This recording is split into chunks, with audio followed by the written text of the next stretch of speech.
Have you ever wondered why two people can earn the same amount of money, but one becomes wealthy while the other struggles financially for years? That's a fascinating question. Most people think the answer is simply earning more money. But what if the real difference is not how much money you make, but how you think about money? That's interesting. And that's exactly what we're exploring today. Welcome to Books for Life, where we turn great books into simple English to listen and enjoy. I'm Mia. And I'm Paul. Whenever we come across difficult words or expressions, we will stop and explain them in simple English. Our goal is not only to help you understand the book, but also to improve your English at the same time. Today, we're beginning one of the most famous personal finance books ever written, Rich Dad, Poor Dad by Robert Kiyosaki. Even if you've never read a finance book before, don't worry. We'll explain everything in simple English. And we'll use lots of stories and examples to help make the ideas easy to understand. So, let's begin. Before we jump into the lessons, let's talk about the book itself. Good idea. Who wrote it and why? The book was written by Robert Kiyosaki and first published in 1997. That's almost 30 years ago. Yes, and yet people are still reading it today. Why do you think it's still popular? Because it talks about something many people feel. What's that? The feeling that school teaches us many subjects, but often doesn't teach us how money works. That's true. Many people learn math, science, and history, but very little about personal finance. Exactly, and that's where this book comes in. The title itself is interesting. Rich Dad, Poor Dad. It is, and here's something important. The book isn't really about one father being good and the other being bad. That's a great point, Mia. The book compares two different ways of thinking about money. Two mindsets. Exactly. Mindset sounds like an important word. It is. Could you explain it? Of course. A mindset is the way you think about something. So it's like a pattern of thinking? Yes. For example, one person might see a problem and think, this is impossible. While another person thinks, how can I solve this? Exactly. Same situation, different mindset. That's a useful word for our listeners. Here's a simple example. Go ahead. Imagine two students receive a difficult homework assignment. Okay. One student says, I'm terrible at this. I'll never understand it. And the other says, this is difficult, but I can learn it. Same assignment, different mindset. That makes perfect sense. In this book, Robert grows up listening to two different mindsets about money. One from his poor dad and one from his rich dad. Exactly. Let's start with poor dad. Poor Dad was highly educated. That's surprising. Very surprising. He worked hard, earned degrees, and had a respected career. So why does the book call him Poor Dad?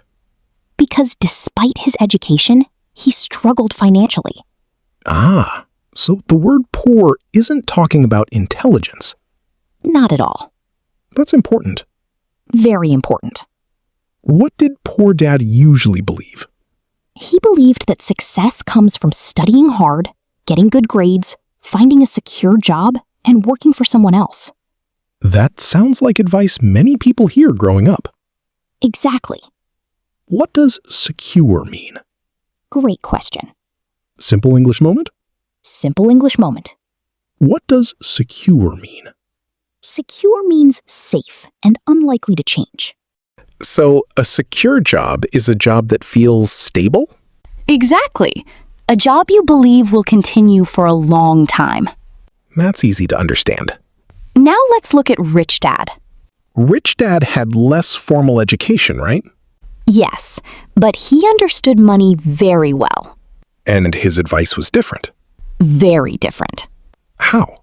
Instead of saying work for money, he encouraged people to learn how money works.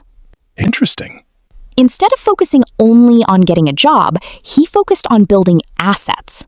That's a word we'll hear a lot in this book. Absolutely. Let's explain it. An asset is something that puts money into your pocket. Simple and clear. For example, imagine you create a website. Okay. The website earns money every month through advertisements. Even while you're sleeping. Exactly. That's an asset. Right. I can already see why this idea became popular. Me too. Let's imagine a situation. Great idea. Picture two friends, James and David. Okay. James earns a good salary. Sounds good so far. Every year, he buys more expensive things. New phone, new clothes, new gadgets. Exactly. And David? David earns about the same amount. Okay. But every month, he puts some money into things that can generate future income. Maybe a small business, investments, or a project. Right. After 10 years, who might be in a stronger financial position? Probably David. That's one of the main questions this book asks. Wow. When you think about it like that, the lesson becomes very practical. It does. Another thing I noticed is that Rich Dad often encouraged curiosity. Yes. Instead of saying, I can't afford it, He encouraged asking, how can I afford it? that's a powerful difference. It changes your thinking. It encourages problem solving. Exactly. Let's pause for another vocabulary word. Sure. What does curiosity mean? Curiosity means wanting to learn or discover something. Like when a child keeps asking questions? Perfect example. That's curiosity. And Rich Dad believed curiosity could help people find opportunities. Opportunity is another useful word. An opportunity is a good chance to do something. For example, getting offered a new job could be an opportunity. Exactly. So far, it seems the book is teaching more than money. I agree. It's teaching a way of thinking. That's exactly what I was thinking. One of my favorite ideas from this section is that financial education matters. Yes. Financial education means learning how money works. How to earn it, save it, invest it, and manage it. Another useful vocabulary word. Invest. What does invest mean? To put money, time, or effort into something with the hope of getting a benefit later. So when someone buys shares in a company, hoping they increase in value, that's investing. Exactly. And if someone spends time learning a valuable skill, that's also an investment in themselves. Great example. You know, Mia, I think many listeners will relate to Robert as a child. Why? Because he was confused. That's true. Two adults were giving him completely different advice. And he had to decide which ideas made more sense. That couldn't have been easy. No, but it helped him learn something important. What's that? Never accept ideas automatically. Think for yourself. Ask questions. Stay curious. Learn continuously. I like that. Me too. Before we finish today's episode, let's review what we've learned. We learned that Rich Dad, Poor Dad is really a comparison of two money mindsets. Poor Dad believed in education, job security, and traditional career paths. Rich Dad focused on financial education, assets, opportunities, and making money work for you.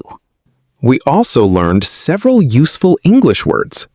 Mindset, Secure, asset, curiosity, opportunity. invest. And we saw how these words are used in real-life situations. Most importantly, we learned that the book is not really about two fathers. It's about two different ways of thinking. And throughout this series, we'll explore which ideas helped shape Robert's financial journey. Here's a question for our listeners. If you could learn one thing about money that school never taught you, what would it be? Think about that question today. And maybe discuss it with a friend or family member. In our next episode, we'll dive into one of the most famous lessons in the entire book. Why the rich don't work for money. That's going to be a fascinating discussion. Have you ever noticed how most people wake up early every day, go to work, come back tired, and then repeat the same thing again? Yeah, It feels like a cycle, almost like life is on repeat. Exactly. And in Rich Dad, Poor Dad, Robert Kiyosaki calls this cycle something powerful. What is it called? The rat race. Interesting word. What does rat race mean? Simple English moment.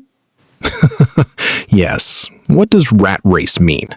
It means a situation where people are working very hard but staying in the same place financially. Like running fast but not moving forward? Exactly. That makes sense. Imagine a rat running inside a wheel. Oh yes, I've seen that. It runs and runs, but it never leaves the cage. So people can work hard but still stay stuck. That's the idea. So what causes this rat race? The book says it starts with one simple idea. People work for money instead of learning how money works. That sounds uncomfortable, but true. Let's say someone gets a job. Okay, At first, they are happy. They earn money. good start. But then their expenses also increase. New phone, rent, food, lifestyle. Exactly. So even if their salary increases, they never feel rich. Because spending increases at the same time. Yes, I think many people can relate to that. me too. But what does the book suggest instead? It suggests learning before earning more. Learning what exactly? How money moves, how assets work, how investments grow. So, financial education? Exactly. There is another idea I remember from this section. What is it? Fear. Yes, very important word. Simple English moment? Simple English moment. What is fear? Fear is a strong feeling of worry or danger about something. Like being afraid to lose money? Exactly. Rich Dad in the book says most people make money decisions based on fear. Can you give an example? Sure. Imagine someone is offered a business opportunity, Okay. but they say, "What if I lose money? I'd better not try." So they avoid risk. Yes, but because they avoid risk, they also avoid opportunity. That's deep. Another emotion is greed. What does greed mean? Greed means wanting more and more money or things, even when you already have enough. So fear makes people avoid money, and greed makes them chase it blindly. Exactly. So what is the solution? The book suggests balance. Learn first, understand risk, then act wisely. Not emotional decisions. Right. I like how this chapter feels real. Me too. Let's use a scenario. Yes, let's do it. Imagine two friends, Sarah and John. Okay, Sarah gets a salary increase. nice. She immediately upgrades her lifestyle. Bigger apartment, more shopping. Yes. And John? John also gets a raise, but instead of spending it all, he learns investing. So he studies first. Exactly. After a few years, John might be financially stronger. That's the lesson. So part 2 is really about mindset and behavior. Yes. And breaking the cycle of living paycheck to paycheck. The rat race. Exactly. Hey, part 3. Assets versus liabilities. The core idea. Honestly, if there is one idea people remember from this book, it is this one. Assets and liabilities? Yes. Let's go slowly here. Good idea. What is an asset? Simple English moment. Yes. An asset is something that puts money into your pocket. And liability? A liability is something that takes money out of your pocket. Simple and powerful. Let's repeat it with examples. Okay, If you own a business that earns profit every month, that's an asset. yes. If you own a car that needs fuel, repairs, insurance, That is a liability. even if it looks valuable. Exactly. That's where people get confused. Yes, many people think expensive things are assets. But not always. Correct. Let's use a story. Great. Imagine two neighbors. Okay. One buys a luxury car, Looks impressive. but he spends money every month maintaining it. That's a liability. The other neighbor buys a small house and rents part of it out. That brings income. That's an asset. Exactly. So the difference is cash flow. Yes. Cash flow means money moving in and out. Simple English moment. Yes. What is cash flow? Cash flow is the movement of money in and out of your life or business. So if more money comes in than goes out, That's positive cash flow. and that's good. Very good. Rich Dad teaches that wealthy people focus on assets first. Not salary? Salary is important, but not enough. Why? Because salary alone usually creates the rat race. Right. Let's imagine another scenario. Okay. Two workers earn the same salary. Got it. Worker A spends everything. Lifestyle upgrades. Worker B invests part of his income into small assets. Like stocks, business, or rental income. After 10 years, Worker B has freedom. Worker A is still working. That's the difference. I'm starting to see the pattern. Yes. It's not about how much you earn. It's about what you do with what you earn. Powerful message. Let's explain one more keyword. Sure. Liability again. Yes, it still confuses me sometimes. Think of liability as anything that drains your money every month. Like rent, loans, bills. Exactly. So the goal is to reduce liabilities and increase assets. Yes, slowly and consistently. Not overnight. Never overnight. Before we finish, I think there is a big takeaway here. What is it? Financial intelligence is more important than income. That's exactly the point of the book. Let's summarize. Part 2 taught us about the rat race. And how fear and greed affect money decisions. Part 3 introduced assets and liabilities. And how cash flow determines financial growth. Here's a question for listeners. Go ahead. Are you buying things that build your future or things that only give short-term satisfaction? Think about that carefully. In the next episode, We'll go deeper into why financial education matters so much. and how the rich think differently about opportunities. That's going to be powerful.